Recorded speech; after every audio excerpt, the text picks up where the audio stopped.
NATO yesterday was game-changing and historic. A shift in burden sharing to European responsibility in NATO that most would have said was impossible at the beginning of his term. But he said NATO needs to pay up. They started in the first term, and here in his second term, we've accelerated that. 32 NATO countries committed to spending 5% of their GDP on defense, on actually investing in the NATO alliance. So I hope with all the ink spilled, all of your outlets find the time to properly recognize this historic change in continental security that other presidents tried to do, other presidents talked about. President Trump accomplished it. It's a huge deal. You see, we're here this morning because in hunting for scandals all the time, in trying to find wedges and spin stories, this press corps and the press corps miss historic moments.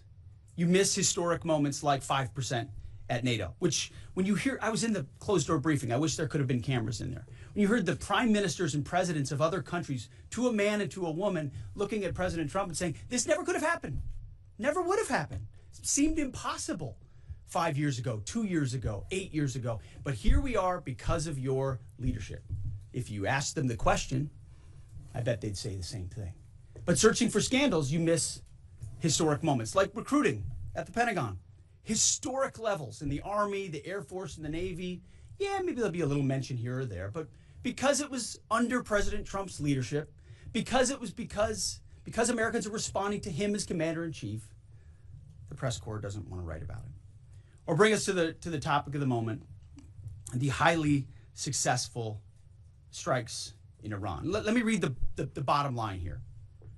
President Trump directed the most complex and secretive military operation in history, and it was a resounding success, resulting in a ceasefire agreement and the end of the 12-day war. There's been a lot of discussion about what happened and what didn't happen. Step back for a second.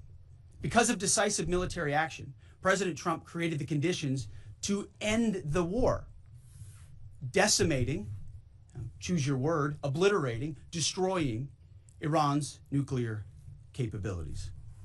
I want to read some of the assessments that have been provided, because whether it's fake news, CNN, MSNBC, or the New York Times, there's been fawning coverage of a preliminary assessment. I've had a chance to read it.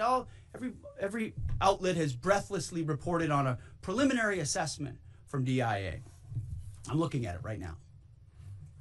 Again, it was preliminary, a day and a half after the actual strike, when it admits itself in writing that it requires weeks to accumulate the necessary data to make such an assessment. It's preliminary. It points out that it's not been coordinated with the intelligence community at all. There's low confidence in this particular report. It says in the report there are gaps in the information. It says in the report multiple linchpin assumptions are what this assessment, a linchpin assumption, you know what that is? That means your entire premise is predicated on a linchpin. If you're wrong, everything else is wrong. And yet, and still, this report acknowledges it's likely severe damage. Again, this is preliminary, but leaked because someone had an agenda to try to muddy the waters and make it look like this historic strike wasn't successful. I'm going to get to the chairman in a moment because he's going to lay out the particulars for you based on his professional military experience. But here's what other folks are saying. The DIA that put that report out says this is a preliminary low confidence report and will continue to be refined as additional intelligence becomes available. How about the Israeli Atomic Energy Commission? The devastating U.S. strikes on Fordow destroyed the site's critical infrastructure and rendered the enrichment facility inoperable.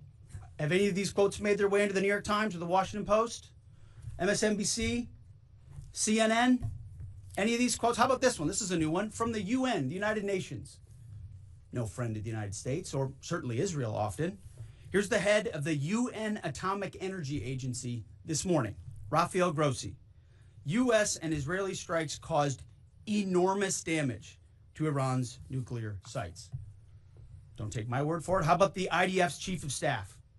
I can say here that the assessment is that we significantly damaged the nuclear program, setting it back by years. I repeat, years.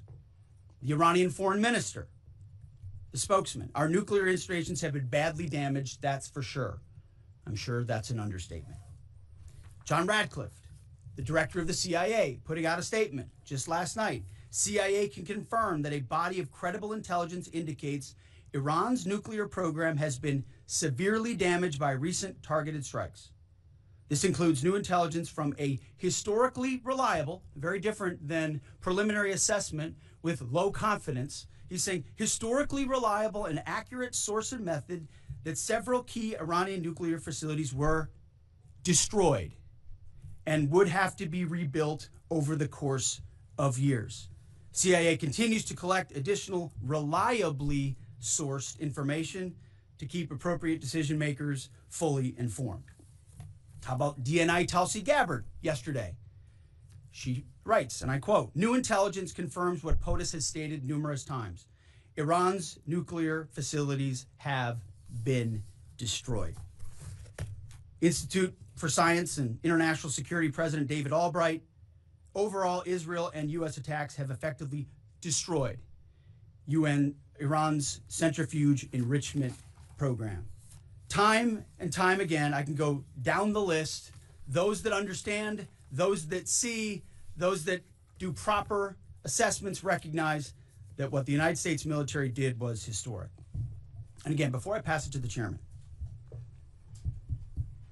because you, and I mean specifically you, the press, specifically you, the press corps, because you cheer against Trump so hard, it's like in your DNA and in your blood to cheer against Trump, because you want him not to be successful so bad, you have to cheer against the efficacy of these strikes.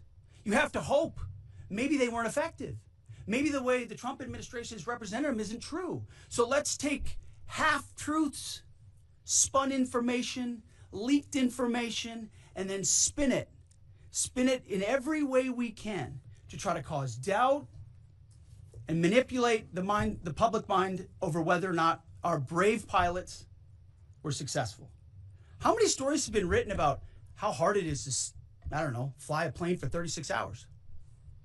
Has MSNBC done that story? Has Fox? Have we done the story how hard that is? Have we done it 2 or 3 times so that American people understand? How about how difficult it is to shoot a drone from an F-15 or 16 or F-22 or F-35? Or what it's like to man a Patriot battery? Or how hard it is to refuel midair? Giving the American people an understanding of how complex and sophisticated this mission really was. There are so many aspects of what our brave men and women did that because of the hatred of this press corps are undermined because your people are trying to leak and spin that it wasn't successful. It's irresponsible. And folks in this room are privy to that information because of the proximity here in the Pentagon. It's an important responsibility. And time again, classified information is leaked or peddled for political purposes to try to make the president look bad. And what's really happening is you're undermining the success of incredible B-2 pilots and incredible F-35 pilots and incredible refuelers and incredible air defenders who accomplished their mission, set back a nuclear program in ways that other presidents would have dreamed. How about we celebrate that? How about we talk about how special America is, that only we have these capabilities? I think it's too much to ask, unfortunately, for the fake news. So we're used to that. But we also have an opportunity to stand at the podium and read the truth of what's really happening. And the reality is you want to call it destroyed, you want to call it defeated, you want to call it obliterated, choose your word.